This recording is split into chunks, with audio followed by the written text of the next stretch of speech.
de la question. Merci Madame la Présidente, Madame la Secrétaire d'État. Votre ministère est très profondément touché par les économies qui lui sont demandées. Vous allez me dire que cela n'est pas nouveau et que votre budget est stabilisé pour l'année qui vient. Alors je ne vous fais pas la question et la réponse, mais nous sortons du débat du budget action extérieure de l'État. Les coupes de 2017 ont considérablement affecté la qualité du service public de nos consulats, déjà exsangues, suite aux demandes récurrentes d'économies. Les augmentations budgétaires annoncées ne nous replacent toujours pas au niveau du budget de 2016 et le manque à gagner est toujours de plusieurs millions sur chaque ligne budgétaire.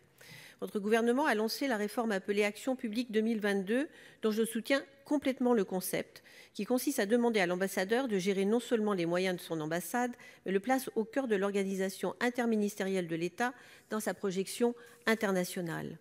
Les chefs de poste ont ainsi été saisis afin de faire des propositions à l'administration centrale de réorganisation du personnel et de sa mutualisation afin de répartir les 81 nouvelles suppressions de postes sur l'ensemble des services qui s'ajouteront aux 160 l'année dernière, soit 241 suppressions de postes en 2 ans.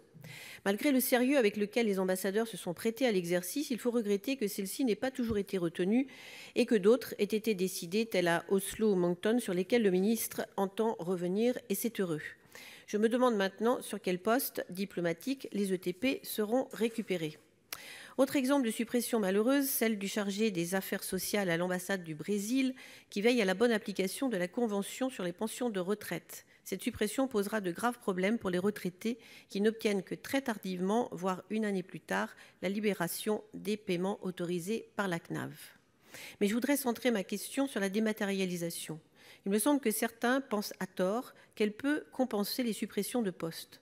Elle simplifie souvent la vie de nos compatriotes à l'étranger, mais ne peut être bénéfique que si elle est accompagnée de moyens humains. Votre ministère est et sera toujours un ministère de contact. Pour leurs demandes administratives, les citoyens français ont besoin d'identifier le bon interlocuteur et être accompagnés non par un écran, mais par un agent formé, compétent et dont l'expérience leur apportera les réponses attendues.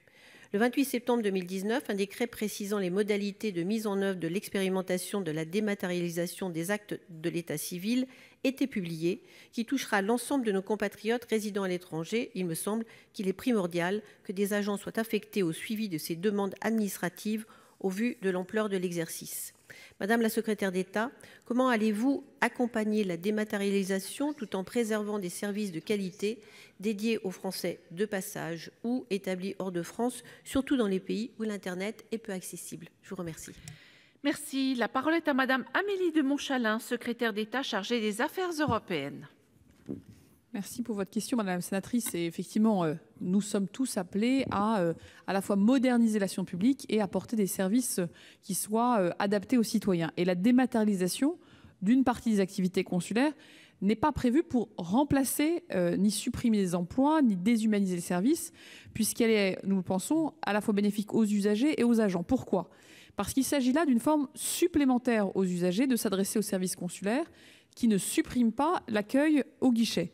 Ainsi, la possibilité de s'inscrire au registre des Français résidant donc à l'étranger en ligne a été utilisée par 31% de nos compatriotes inscrits en 2018 et 44% pour les 11 premiers mois de l'année 2019. Autant de nouveaux inscrits au registre qui n'auraient certainement pas tous pris le temps de se déplacer ou de prendre un rendez-vous pour s'inscrire, sachant que beaucoup d'entre eux résident parfois à plusieurs centaines de kilomètres du premier consulat pour se faire connaître, et nous savons à quel point c'est important, notamment dans les situations de crise. Le vote électronique, qui sera également proposé l'an prochain pour les élections consulaires, et je crois que c'est un progrès pour la représentation des Français de l'étranger, qui sera donc proposé en plus des bureaux de vote, facilitera la participation aux élections. France Visa également améliore la vie de l'usager, l'accès à l'information, meilleur suivi de son dossier. Demain, nous mettrons en place aussi le registre d'état civil électronique pour déclarer en ligne la naissance d'un enfant ou demander la transcription d'un acte d'état civil étranger. Là, je crois aussi, pour avoir moi-même fait l'expérience d'avoir été inscrite plusieurs fois dans des consulats à l'étranger, qu'il y a là des démarches positives et sûrement facilitant de la vie quotidienne. Pour les agents, ces projets sont également l'occasion de bénéficier d'outils rénovés. Nous le savons, l'activité augmente dans tous nos consulats puisqu'elle a, en gros, à l'échelle du globe, doublé depuis 10 ans.